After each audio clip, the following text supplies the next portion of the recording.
कि चुन चुन करके आतंकवादी मारे जा रहे हैं पाकिस्तान के अंदर।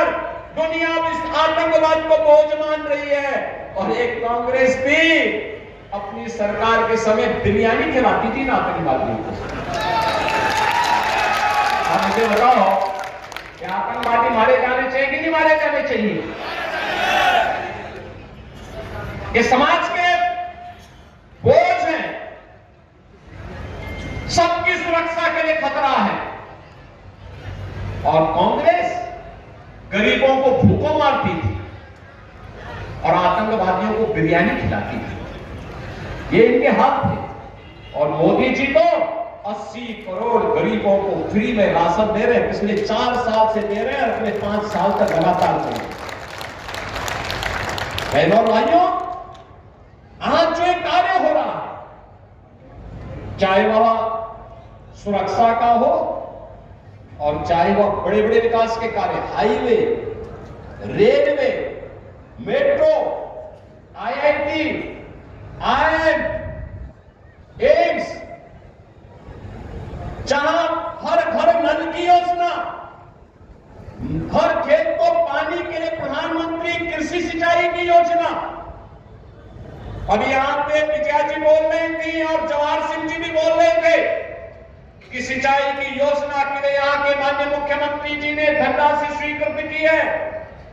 बहनों और भाइयों, कोई राज्य सरकार अपने दम पर अकेले नहीं कर सकती थी अगर प्रधानमंत्री कृषि सिंचाई की योजना नहीं होती तो। डबल इंजन की सरकार का लाभ राजस्थान को आज प्राप्त हो रहा है। और इसीलिए क्योंकि मुख्यमंत्री के रूप में मैं पिछले 7 वर्षों से उत्तर प्रदेश में काम कर रहा हूं, पार्टी ने मुझे अवसर दिया है, मैं जानता हूं डबल इंजन की सरकार होगी तो डबल नहीं ट्रिपल स्पीड से हम जनता जनार्दन की सेवा भी कर पाएंगे, सुरक्षा भी दे पाएंगे और आज कार्य हम लोग कर पाएंगे। लेकिन कांग्रेस के समय न नीति थी, न नेता थे, न निर्णय ही हो पाते थे, न नियति साफ थी। विकास के बड़े बड़े कार्य और गरीब कल्याण की तो कोई सानी नहीं। 80 करोड़ गरीबों को फ्री में राशन, 60 करोड़ गरीबों को 5 लाख रुपए की स्वास्थ्य बीमा का कवर। बहनों भाइयों, 12 करोड़ अन्नदाता किसानों को प्रधानमंत्री किसान सम्मान निधि का लाभ।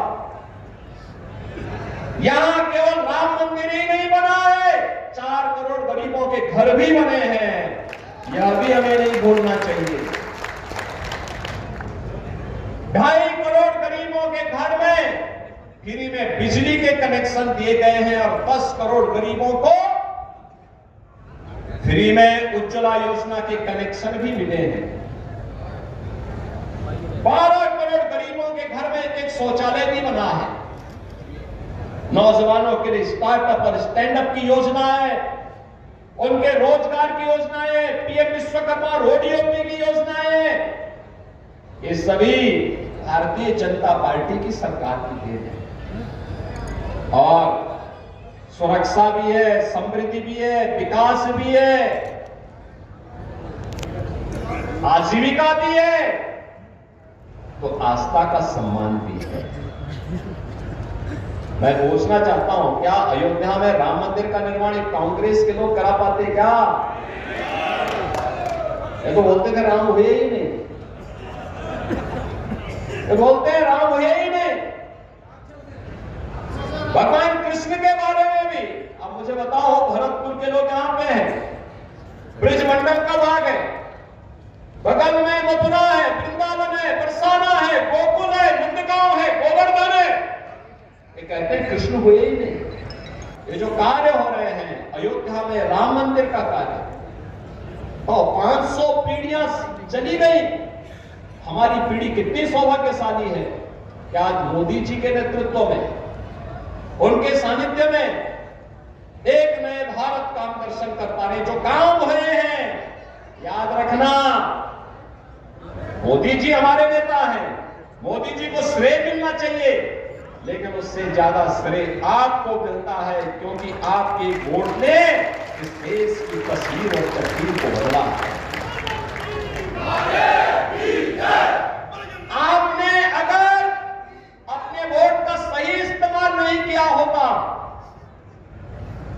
वही सड़ी गली व्यवस्था को ले चलने वाली कांग्रेस को ही समर्थन किया होता तो क्या होता? कुछ भी नहीं होता। न सुरक्षा मिलती, न विकास होता, न गरीब कल्याण होता, न अयोध्या में राम मंदिर ही बन पाता। नहीं बन, ये बनने ही नहीं देते कांग्रेस के लोग, चाहते ही नहीं कि समस्या का समाधान हो। कांग्रेस अपने आप में समस्या है, अपने आप में समस्या है। और इसलिए बहनों भाइयों, मैं आया हूं आप सबसे अपील करने के लिए, आपका एक वोट अयोध्या में राम मंदिर का निर्माण भी करता है, आपका इंफ्रास्ट्रक्चर भी बेहतर करता है, आपको सुरक्षा भी प्रदान करता है, देश की सीमाओं को सुरक्षा भी प्रदान करता है। आपने मोदी जी के पहले किसी प्रधानमंत्री को बॉर्डर क्षेत्र में सैनिकों के साथ दीपावली मनाते हुए देखा है क्या? होली मनाते हुए देखा है क्या? कोरोना में जब हर व्यक्ति अपने आप को बचाने का प्रयास कर रहा था, एक कांग्रेस के लोग, अन्य दलों के लोग गायब थे, तब मोदी जी एक एक राज्य में जाकर के लोगों के हित के लिए काम कर रहे थे, अपनी परवाह के बगैर। दुनिया के अंदर 2 वैक्सीन देने वाला भारत है, और दुनिया के सबसे बेहतरीन वैक्सीन भारत ने दिए हैं मोदी जी के नेतृत्व में। अगर मोदी जी के द्वारा वैक्सीन उस समय नहीं दी गई होती तो बहनों और भाइयों, क्या 140 करोड़ के भारत को हम बचा पाते? कोरोना जैसी महामारी से बचा पाता भारत को कोई? तो यह चुनाव हमारे लिए मोदी जी के प्रति कृतज्ञता ज्ञापित करने का भी अवसर है, और इसीलिए हम लोग आए हैं आज भरतपुर में। मुगल सेनाओं को महाराजा सूरजमल ने भूसा भरने का काम किया था उनके किले में, कहा था तुम यही खाओ। भारत को लौटने का सपना देख रहे थे वे लोग, उनकी औकात महाराजा सूरजमल ने दिखाई थी। और एक चुनाव है, देश के साथ गद्दारी करने वाले, देश की सुरक्षा के हितों के साथ खिलवाड़ करने वाले, गरीबों के हितों में डकैती डालने वाले, भारत की आस्था के साथ खिलवाड़ करने वाले इन कांग्रेसियों को भी अब उनका सही जगह दिखाने की आवश्यकता है। और इसीलिए भारतीय जनता पार्टी आई है आपके पास फिर से लोकसभा चुनाव के लिए। मोदी जी ने कह दिया है, मोदी जी ने कह दिया है, एक संकल्पना दे दी है विकसित भारत की। विकसित भारत के लिए विकसित राजस्थान भी चाहिए, विकसित राजस्थान के लिए विकसित भरतपुर भी चाहिए, और विकसित भरतपुर के लिए यहां पे भारतीय जनता पार्टी ने राम स्वरूप कोहली को यहां पे प्रत्याशी बना के भेजा है। अब की बार तो 400 पार के लिए यहां पर राम स्वरूप कोहली जी को विजयी बनाना होगा।